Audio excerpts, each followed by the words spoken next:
doing great off Broadway. You want to bring it to Broadway, it seems possible, and you have to think about casting.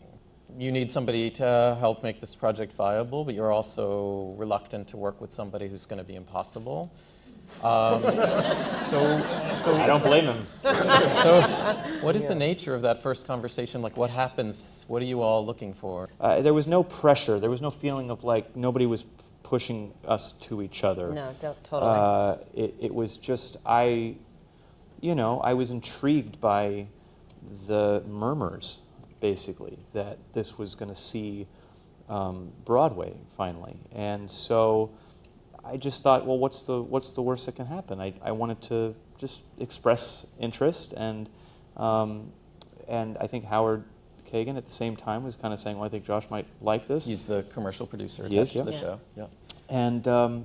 And so it did. It started with a really kind of, well, more awkward for you than me, because you were in, where were you, Berlin? So I should say this first phone call was the most surreal phone call of my life, because all three of us, we were literally in 3 different time zones. Right. And I drew the short straw. I was in Berlin, so I got to talk at 4 a.m. And we were in, like, it was my wife and I, we were traveling, and we were in this tiny Airbnb, and I'm like, Eliza, I have to wake up at 4 a.m. to talk to Josh Groban. Is that okay? I had no idea. I had no idea. Somebody, I forgot who it was that set up the phone call, but they're like, no, it's fine. It's fine. I'm like, I think is there possibly any other times? And they're like, no, it's got to be, because it was like both of you had insane schedules, and I was just traveling. So I am impossible. So I was like, I think at that point maybe your schedule was even worse. It's probable. I was just gallivanting. You sounded like you were hiding in a cupboard. I was in this tiny kitchen. You were in a little kitchen. And I was trying not to talk too loud, like, so I'm my gonna be quiet. poor wife could sleep. And here I'm such a fan of his work, and I'm getting real nervous about making the call, and I'm nervous to talk to Dave Malloy, and I'm thinking to myself, and I'm thinking like, oh man, he's really quiet and eccentric. He's keeping it close to the vest. What a genius! What a genius!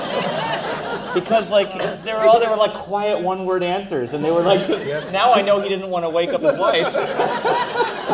And you were like backstage before going on to sing. Yeah, in LA, right? I was performing somewhere that night. He was like, oh yeah, I'm backstage. I'm supposed to sing in 10 minutes, but let's talk a little more. Yeah. Horrible timing for both of us. I don't know who set up that call. Or... It was really, So I think it wasn't a long call. We decided, hey, when we're all in New York, let's get a drink. Let's have a cocktail. Let's have a cocktail. Yeah. And so what are you then looking for? What is it that what are you assessing at this bar? I mean, I had seen a lot of Josh's work, so the moment that Josh's name came up, it was like, yes, that is the correct fit for this role. And then it was just, it was getting to know you a little bit more personally to make sure that we would have a good rapport.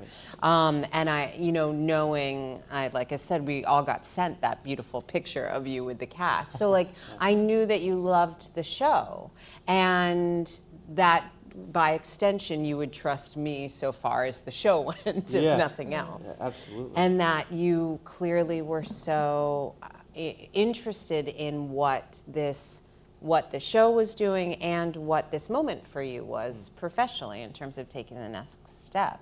And then I'm just sitting there thinking, okay, so what is Josh's Pierre going to be?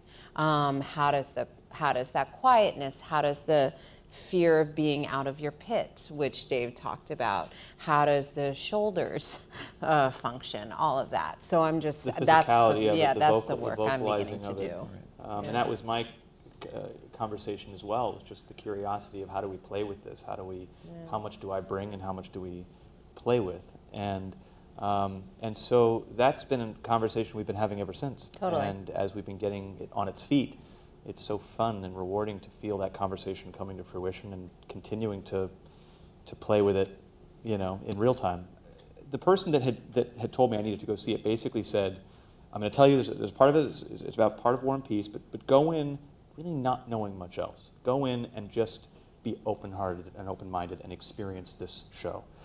And that's what I did. I went in and I had a couple glasses of vodka, and I sat, more, 3 or 4. And I sat back and just from the first accordion note of the show, just thinking, okay, well, what am I in for here? And it was one of those things where I walked out thinking, well, first of all, this was music that was up there with some of the great shows that I had ever seen. But from an experience standpoint of just the buzz that I felt in the room, the energy that I felt around me, from the people that were around me, from the other actors that were so close to me, was also something that I'd never really felt and experienced before in the theater. And so I walked out of it just thinking, well, this is great. This is something that I think the theater community can draw from and is great for. And I just wound up, I took a picture with the cast. That picture is on Twitter.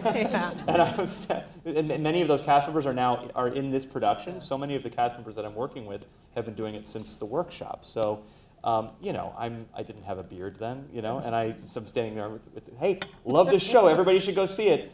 And the Great Comet Twitter account at that time said, great to have you in our family tonight, Josh. Thanks for coming, Right. And when I look back on many years ago and I think about, what's happened and how the show has continued to grow and evolve and has now been given this opportunity that it has long deserved, is thrilling as a fan and especially as somebody who's now honored to be part of that family. Right. It's incredible to step into the shoes of someone who really not only says what she thinks, but thinks that everyone should really see what she sees. And there's any child or person who becomes an actor, I'll speak for myself, but there's an element of us who loves the center of the attention, and you're can supposed speak to, for me too. Exactly, you love being loved and desired and all these things, but you're supposed to be modest and humble, and and Natasha just gets to be like, no, I'm awesome. Everyone thinks I'm awesome right now, and I'm going to tell everyone that they think that I'm awesome, and it's really invigorating to really go fully there. But then she's also been written so beautifully to have such an arc of kind of the arc that we all go through when we realize that we're not the center of the world and that things don't always go as incredibly as we planned. Because something that I do connect to Natasha with is I am a blind optimist. I'm this is gonna be the best day and I have the best life and everything's gonna be amazing. And so I really connect to her in that sort of phase growing up to see okay, how do I keep the sparks of myself that I like while realizing that there's a real world full of danger and hurt around you? And so, but it's fun in some of those moments in the opera where she's they're all looking at me, they're all talking about me, they all like me so much, It's so fun to really get to say that and not have to write it in your diary, So it's very cool. Fantastic. Rachel told me that you had once made a comment about how you didn't think you would ever get to play the girl in the corset. I wonder if you could talk a little about what your thinking was about what kinds of roles would be available to you and what would not, and what the significance is of being cast as a Russian countess. Do you have all night? It means so many things. I think that the dilemma that I always had for myself was, a lot of times sort of traditional roles that are written for Black women fall into certain tropes that may be truthful, but they're limiting. And so in musical theater, everyone's looking for that gospel sound and that belt, which is I grew up going to a Pentecostal church, and those are the voices that I always compared mine to, and it's not that. It's I will not have people shouting down the aisles with the sound that I create. And so I would look at roles and I'd be like, well, I can't do that. But then I would see roles like Wicked or like Into the Woods and love them and take to them and the Pride and Prejudices of the world. I was such a hopeless romantic, but I didn't look like anyone. And so it was often well, I don't know if there's a place for me in this industry or in this type of field, but I loved it so much. And so